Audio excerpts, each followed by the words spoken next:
Every act of creation is first an act of destruction.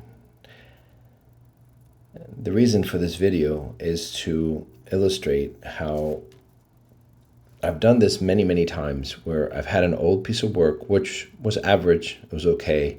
In this case, it was a pose from one of these weekly sessions that they offer with the model. And even though it was well painted, I thought, I still did not speak to me. I wasn't satisfied with it. There was a lot of empty and negative space. And it's been lingering around the studio for years, and I decided to paint over it. Now, at first people would go, well, why would you do that when you can just, maybe sell it really quickly for nothing? But that's not the point. The point is I wasn't happy with it, and I didn't want to have something out there with my name.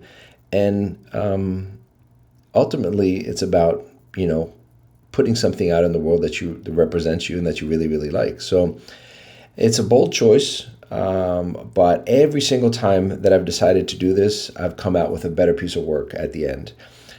It is a risk, but many times, I have to say that 90% of the time, I come out with something better. In this case, I just went straight with oil paint. I did not use any medium, and I went really thick. I had a little trip. I was fortunate to go to Bhutan for a week and saw these ladies making paper in the old-fashioned way.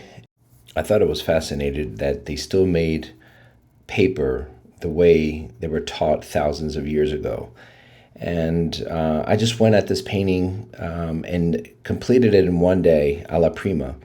And there was a great satisfaction to doing this. And it reminded me of Sargent and Sorolla and, of course, Anders Zorn, particularly because of the subject matter. So I encourage you to paint over an old piece of work that you did not like. See you in the next video.